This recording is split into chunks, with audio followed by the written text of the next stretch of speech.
And I'm going to click the handy little button to start recording this. So good morning to everybody, or whatever time zone you're in, morning, midday, hi.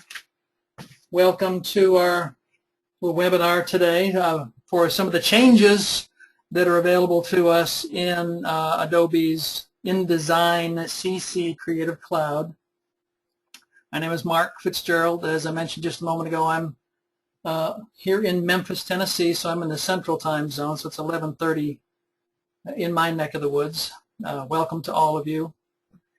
And I guess this is, well, we're doing 3 weeks worth of this. I did Dreamweaver last week. We're doing InDesign today. We're doing Photoshop next week. And this will probably be the shorter of the 3 sessions, largely due to the fact that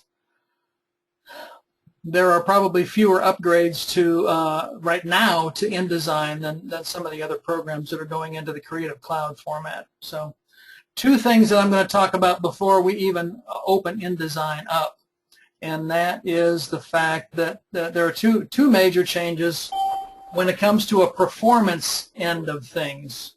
This version of InDesign is actually the first incarnation of InDesign that is available in a 64-bit format.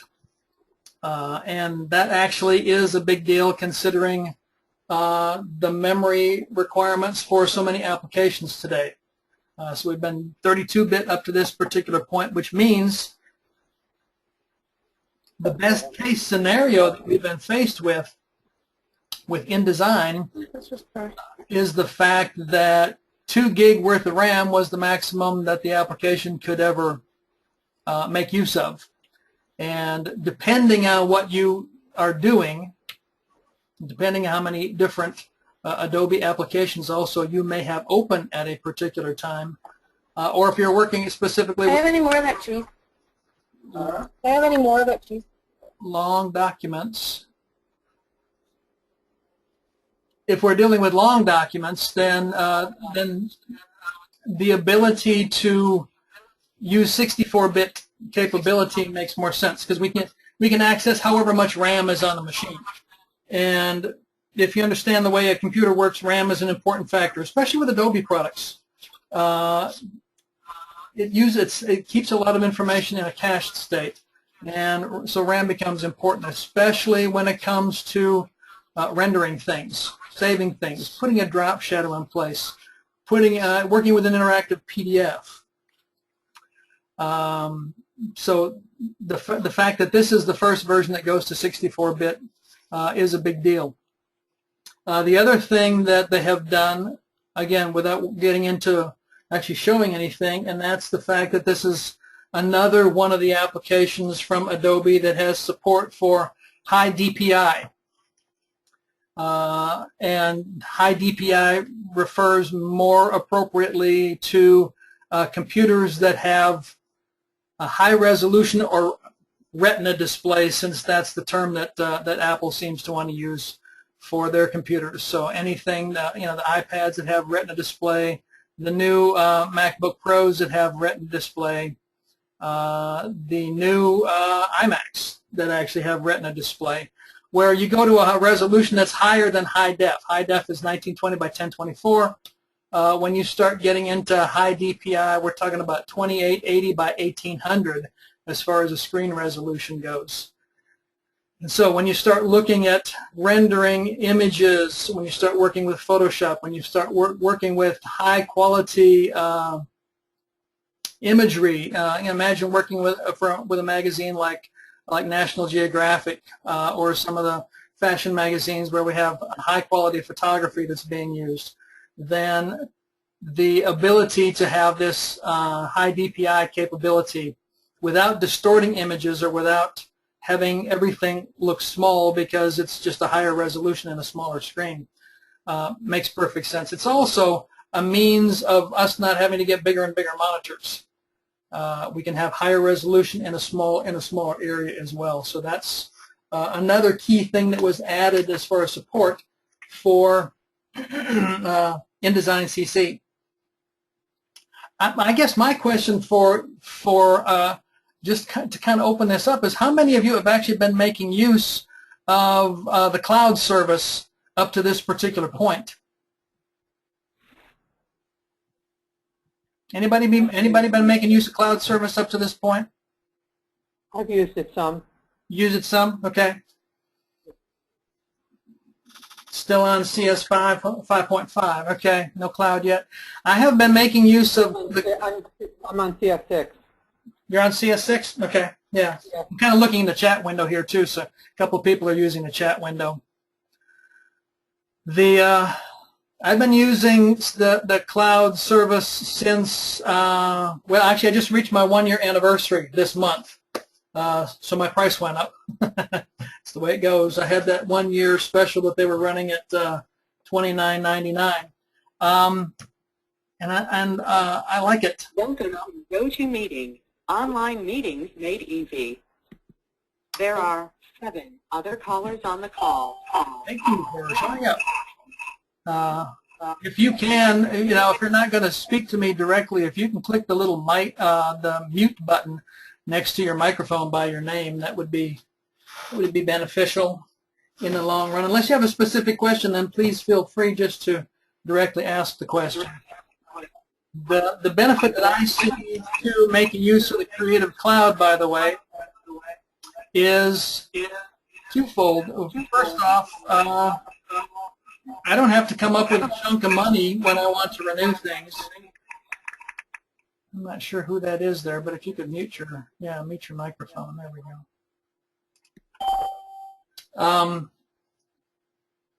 You know, I actually have the master collection, and so that was what, $2,700, and that's a chunk of change to come up with. So a monthly fee is a little bit easier to deal with.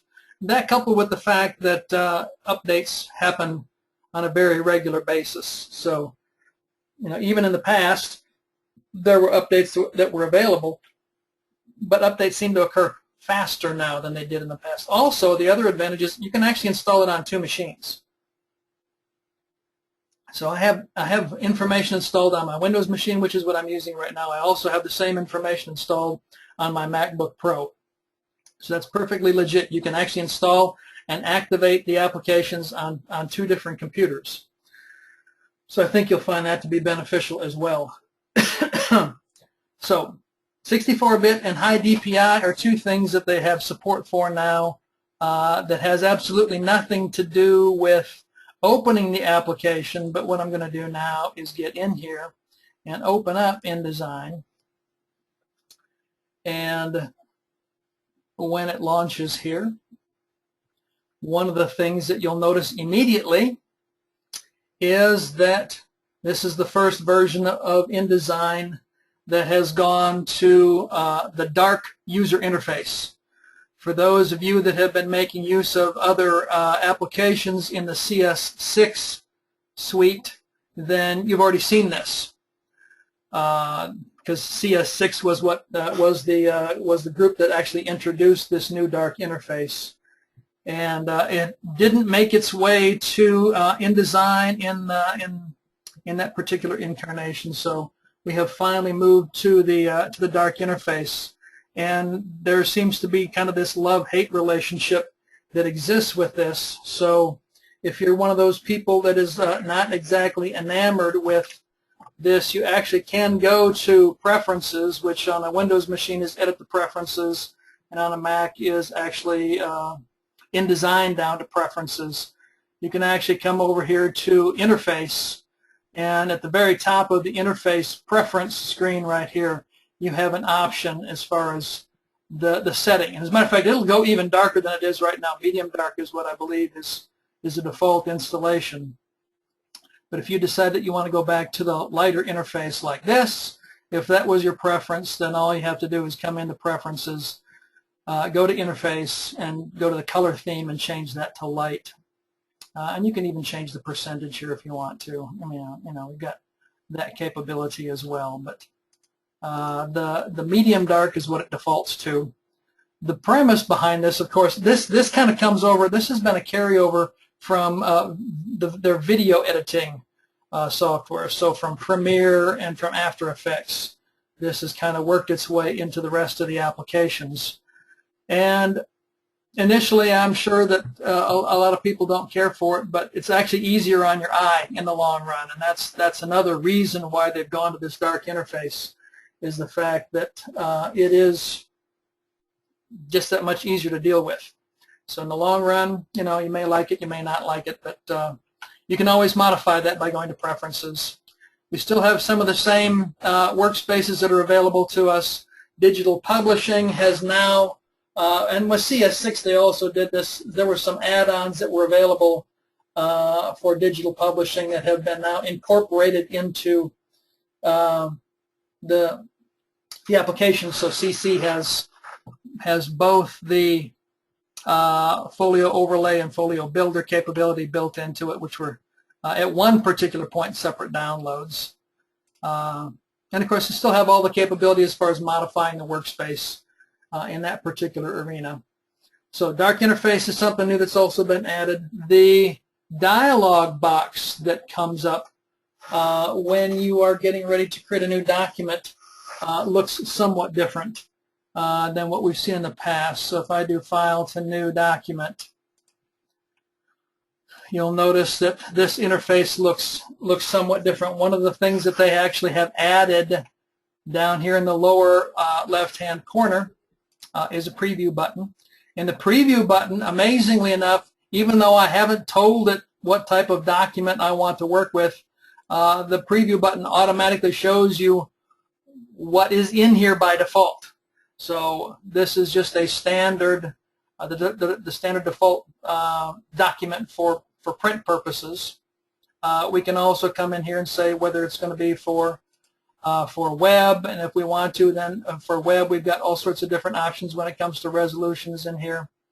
Or we could say that this is for digital publishing, and for digital publishing we have the choice of an iPhone or an iPad or a Kindle or a Nook or an Android. So we've got different options that are going to be available there as well. And anytime we make a change, by the way, it's automatically going to reflect that in the preview in the background. Of course, we've got our bleed and slug area that's going to be available down here. For so long, we always had that more and fewer kind of a concept with a button over here to the right-hand edge of this particular property window. One of the things that I have heard people talk about that they're not exactly enamored with is the fact that you've got this dark interface, but they have chosen to maintain the Chrome of your operating system for the title bar across the top of this. I don't find that particularly annoying, but it does look a little bit different compared to everything else that you're working with inside here. Another thing that they have done is in the past, when you wanted to do to come up with a preset, you would generally do that under File, and you would go down here to Document Presets, and you could define a new document type. So if there were things that you were going to do on a regular basis, I could come in here and click on New, and of course it brings up the screen that we were just looking at minus one particular button. But this allows me to say, you know what, I do a newsletter on a regular basis. It's always going to be 6 pages. It's always a standard letter size. It's got, I'm using spreads. You know, I need to have 3 columns. I need to have a gutter of a particular size. You know, and I need a bleed to go along with this of a particular size. And you could always come in here and name this. One of the things that they have eliminated is the need actually to come into this new document preset, because those capabilities actually exist right back here when we're working with our new document. So I could come in here and make any adjustments I need to. So I could say that this is going to be 6 pages. This is going to be for the purposes of print. We're going to start with page 1. This is going to be letter as far as the page size goes. It's going to be 3 columns like I just mentioned. Of course, the preview is showing in the background exactly what we're doing. My gutter is perfectly fine here. I'm going to do a bleed of 125 inches. And of course that will just automatically convert that to points and picas for me. Or you could go into your preferences again and change your unit of measurement. But by leaving this, all settings will be the same. And then if I want to, I can come up here next to my little trash can icon, and I can save this document preset. So if I wanted to, I could come up, click on that,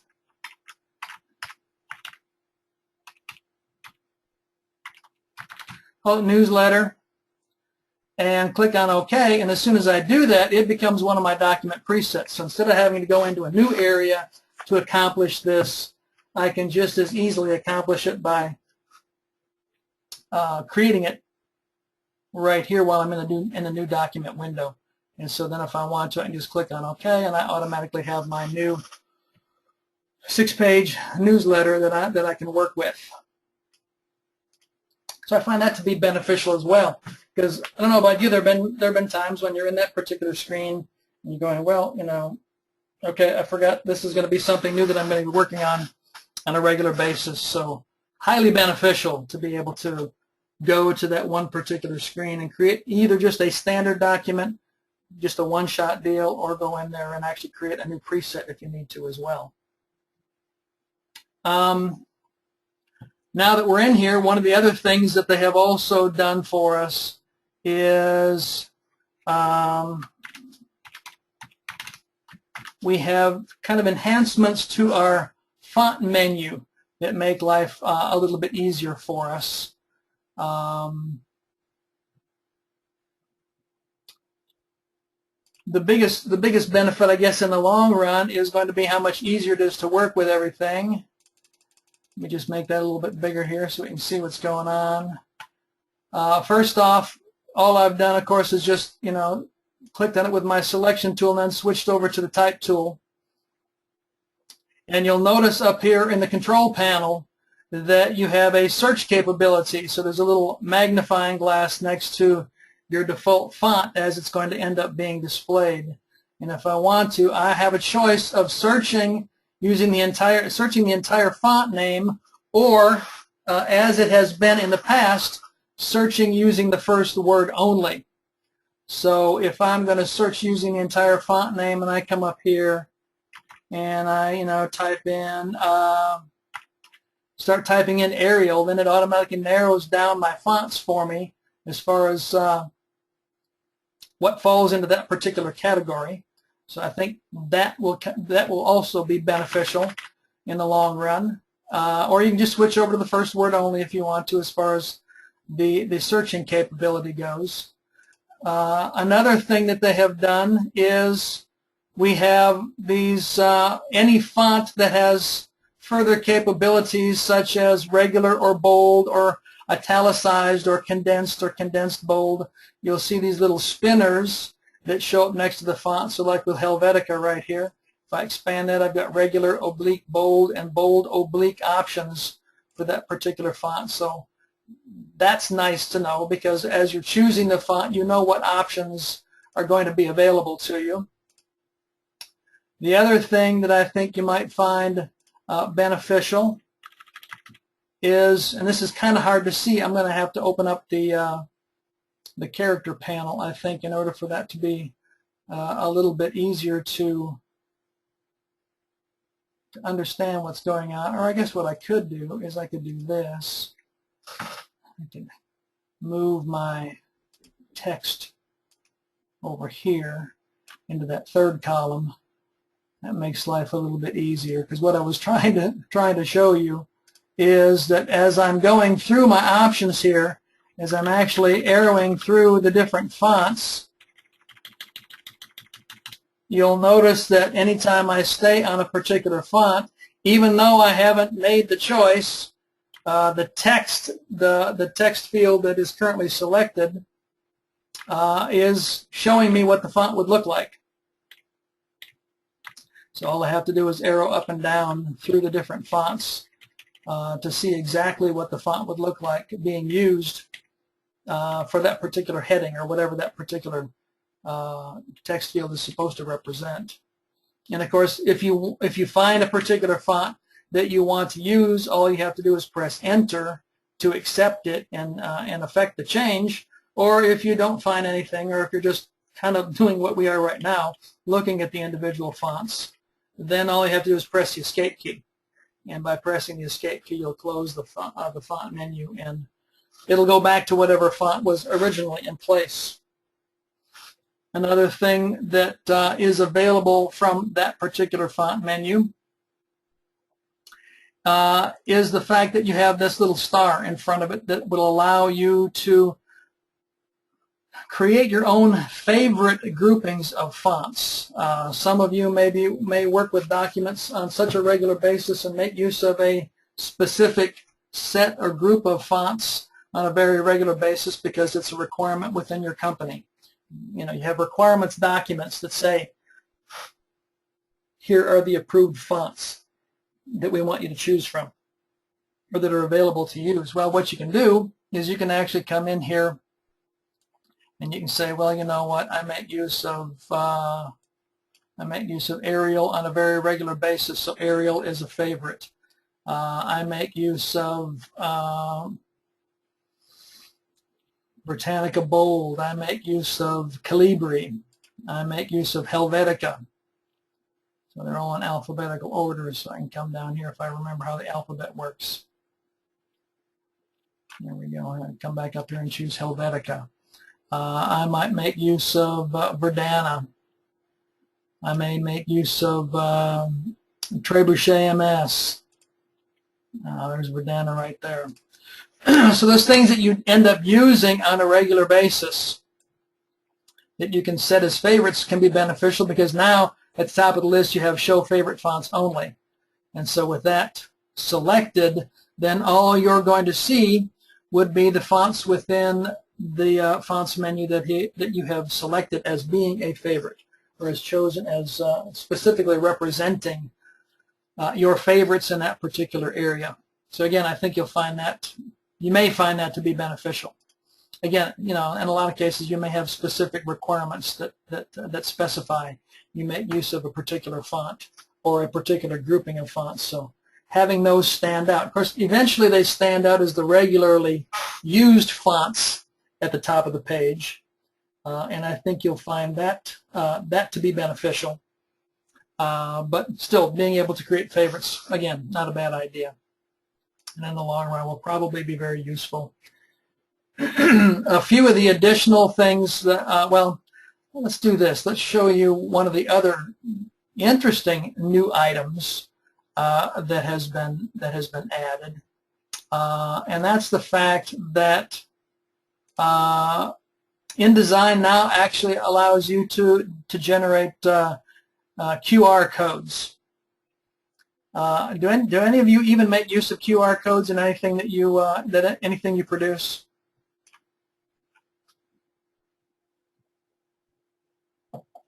I do social media, but no one's really using QR codes anymore. Isn't it great? They're sort of passé now. Kind of funny.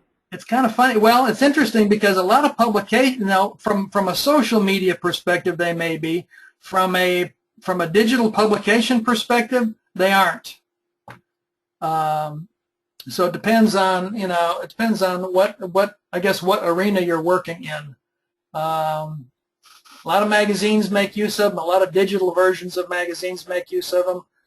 A lot of businesses, from a print perspective, are making use of them. So I can see where, from a social media perspective, they kind of went, "That was cool. Let's move on. Let's do something else." You know. But for those of you that may find it to be beneficial, it is possible now to. And it's kind of interesting that they did this because a lot of people are going, well, you know, do I really need to do this? Because there are lots of free generators online that will, you know, that will accomplish this for you. We'll do the same thing, but InDesign now has the capability of putting QR codes in place. So what we're going to do is down here we've got the option here to scan for the latest information from Adobe, and where we're going to find this, of course, is Object, and you come down here to generate QR code. Quick response is what this is. That's the two-dimensional barcode that was, I believe, introduced by the automobile industry, and you'll see them on, you know, you'll see them on. I can't remember. I was going to a store the other day, and there was a QR code on some sticker on the door of this retail business. So you know, you'll you'll see them, but it's kind of like it's already been pointed out. They're not exactly, you know, wide. I don't know. Yeah, they're not widely used. We're going to put a hyperlink in place, by the way, to do this. So the benefit, of course, of doing something like this would be if I wanted to put a URL in place, I can do that. So I've got, since this basically says scan for the latest information from Adobe, you can put this in place. I've seen a lot, like you're saying, in publishing, they're using them for in digital versions to embed video, like in House Beautiful and things like that, for their iPad versions and stuff. If they want to embed video and stuff like that, that they're still using that type of QR code for that, more so than in retail. It's still being used somewhat in that as far as for effective use of QR codes. They're still being used for that purpose, because then they're able to go further digitally with within, like if they have an article about something within the constraints of their magazine, they can go further with that by allowing the reader to access the QR code, and then they can go further with that using, say, a video, like a snippet about the article or that sort of thing. Yeah, yeah. To be perfectly honest, I think part of the reason that they haven't, I think it may be, part of it may be an age thing from a marketing perspective, that there are a lot of people who just don't even understand what it is, what it's there for. Well, I actually, I'm launching the first interdisciplinary social media major in the United States this coming fall, and so part of it is that the trend was very fast and furious, and it what came and went as far as for retail business, and so, but I mean, I don't know, it was like a phenomenon. It just came and went. There's not really any reason why. It's like living social and Groupon. It was like, it was really hot, but it just burned quickly, you know, like things that are really popular, it sort of just fizzled out very fast. I don't know why it didn't stay popular. Maybe, you know, sometimes things become really popular very quickly and then they just don't stay popular. They become passé. Yeah, people just kind of go, yeah, what else is new? Yeah, because it was so popular so quickly, and then, but then it's almost like an additional thing. You have to have something else to make it, you know, to carry on, and I don't know, but. Yeah, okay. So. Easy enough to generate here. If I click on OK, of course, it just loads my cursor, and all I have to do is drag that out in that particular location, and there is the there's the QR code that if you have a QR reader on your iPad, iPhone, whatever smartphone you may have, what Android device, BlackBerry, or BlackBerry, you know, whatever QR reader you have, that will automatically open up your browser and take you to the Adobe website. And you know, there were several different options that were available.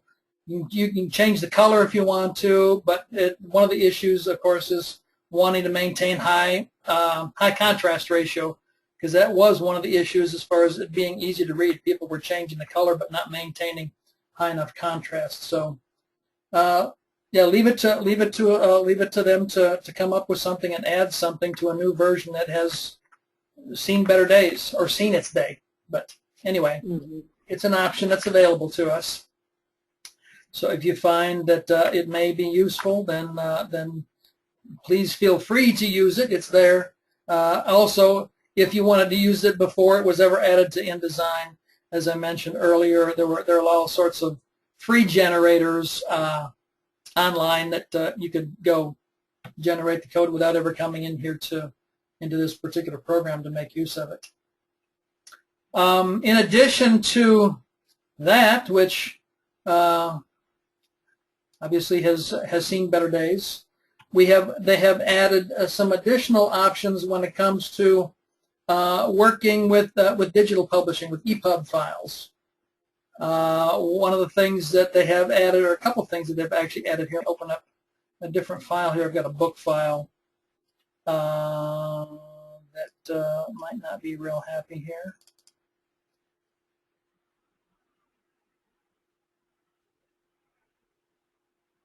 I don't remember there being any particular images that were used inside here, but that's what it's yelling at me about. Is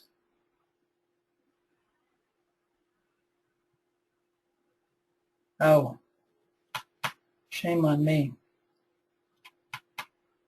Well, we'll just grab that same file that I had open just a moment ago. That's what we can do. We'll just convert this to an EPUB file here. How many of you working with digital publishing? Anybody?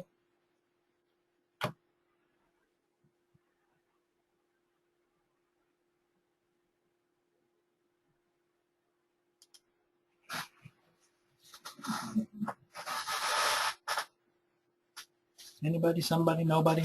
Nobody? All right. Well, in addition to the capabilities that we have, it's kind of interesting because from I guess from a print perspective, people are, the people that use InDesign for print purposes are kind of going, they keep making changes, but the changes they seem to continue to make all seem to be more from a digital publishing perspective, as opposed to people that are using it for the purposes of print. But whether you're familiar with it or not, when you generate an EPUB file, the primary source code that goes along with EPUB actually is HTML. So an EPUB file technically behind the scenes is HTML and CSS, cascading style sheets, for the purposes of formatting. And one of the things that it is possible to do, or that some companies may choose to do, is when they get ready to create a digital copy or an EPUB copy of their book or whatever particular piece of literature that they're working with, they may choose to outsource having some of the style sheet information done, or they may choose to hand it over to a different department where the CSS is going to be written separately or modified after the fact. And one of the things that's possible to do now is to export without making use of CSS.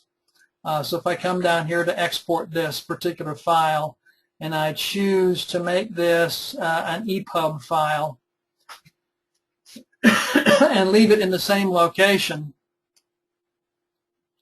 and click on Save, then it's going to open up a separate property window for our EPUB export options.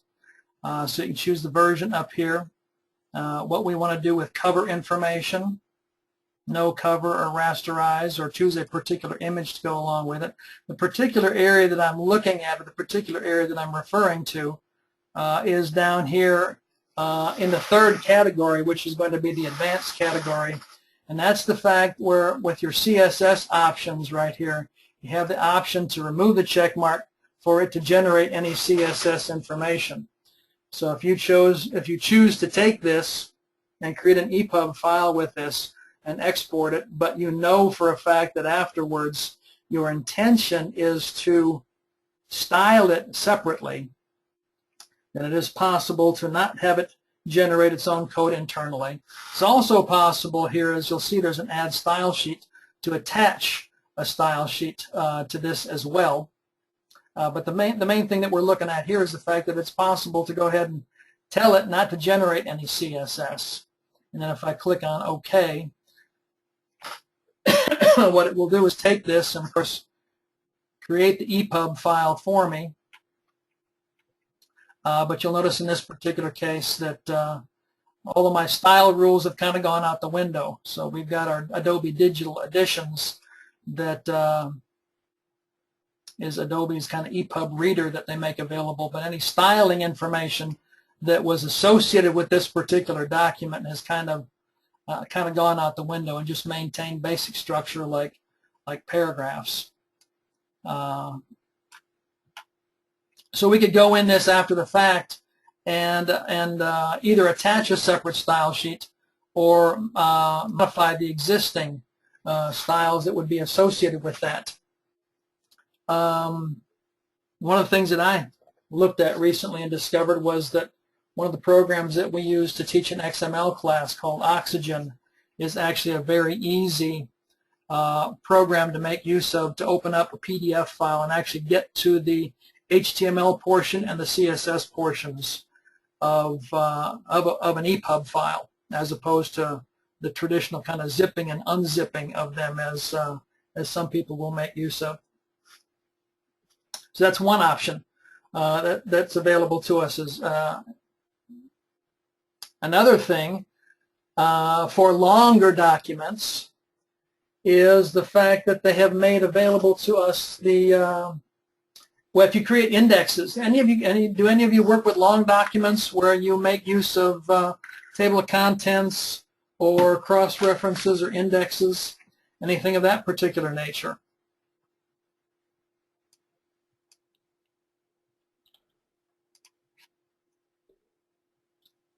Yes. Okay. Yay! Somebody responded.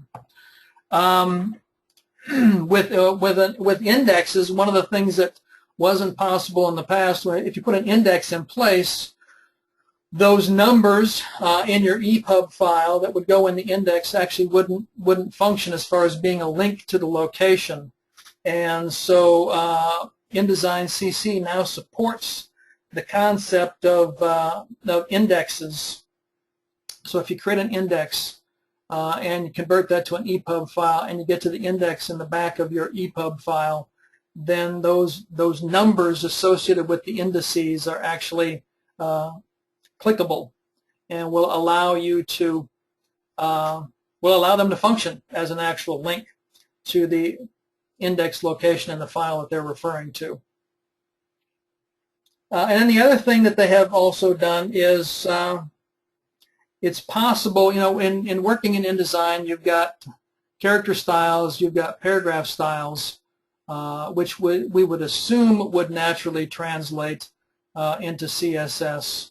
But we also now have the capability of making use of object styles, and object styles will also export to your Epub documents. So I think in the long run, again, if you're making use of the digital realm, digital publishing, that making use of object styles and understanding that those will be exported as well, I think you'll find to be beneficial. Again, just depending on how many are working in that particular digital realm.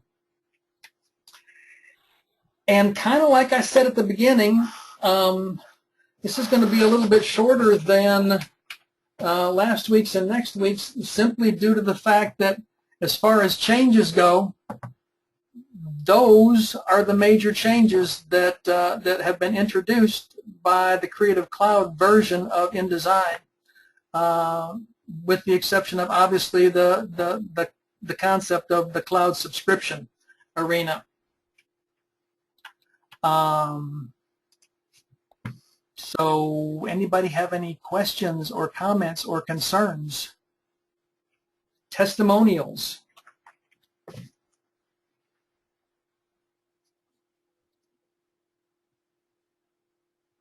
Letters to the editor.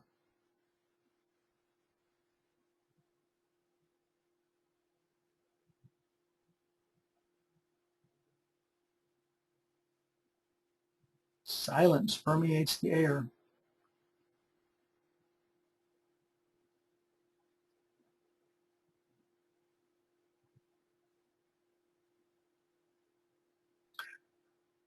All right. Well,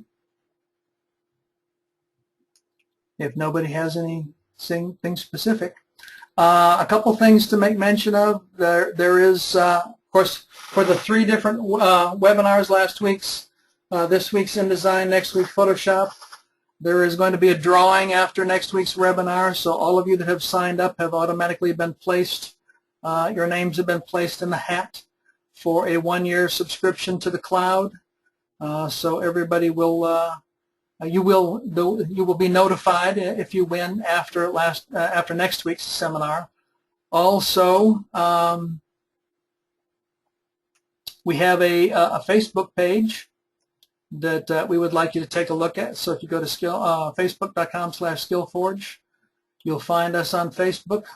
Please like us and show up on a regular basis, because a lot of interesting things will be added to the Facebook page. Specials, things of that particular nature will be noted out there. So we'd like you to kind of trip on over to Facebook. And I guess that's it. So everybody have a good Wednesday, because silence apparently is golden.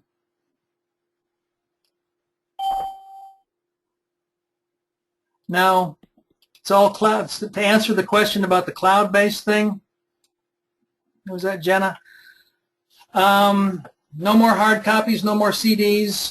I mean, you may be able to find them out there, you know, eBay, retail outlets that may still have things that are laying around. But as of the introduction of CC, everything is going to be subscription-based. And Adobe seems to be the first one going after it from a full-on. This is the only approach. Microsoft has been talking about it.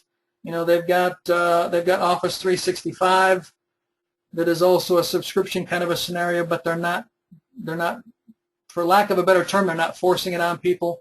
In the case of the Creative Cloud, if you want anything beyond what you already purchased when it came to CS6 or 5 or 5.5, those will be the last hard copies of anything. Everything else will be subscription-based.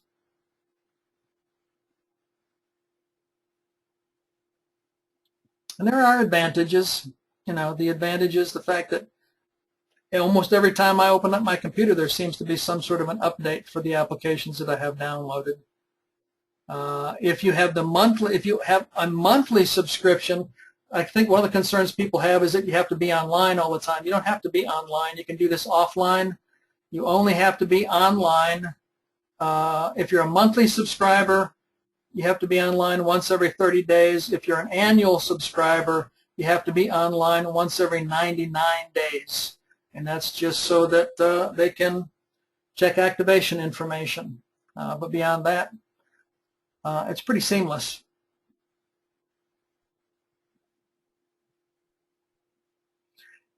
It's not really an upgrade anymore. There's no upgrade price. Here's the way pricing works. Here's a generic explanation of the way pricing works. If you want one particular piece of software, like if you only want InDesign, it's going to be $19.99 a month. This is the standard version. There's educators' versions as well. If you want the entire Creative Suite, if you want the entire master collection, as it were, for the cloud, it's $49.99 a month. And those are the only two prices I've seen besides the educator prices. So you have a choice of getting a particular piece of software or getting the entire package at $49.99 a month.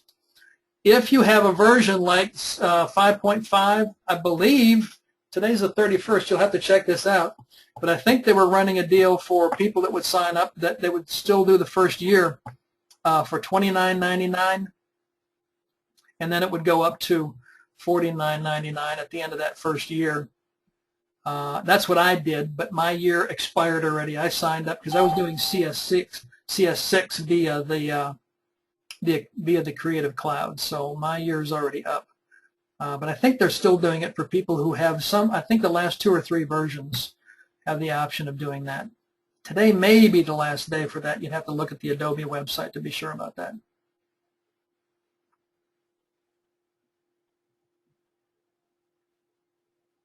All right.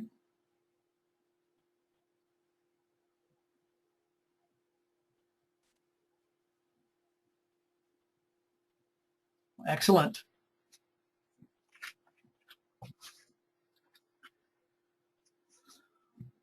So formal, Mr. Fitzgerald. Thank you. You're welcome. You take care, everybody, and hopefully we'll see some of you next week when we talk about Photoshop as well. All right.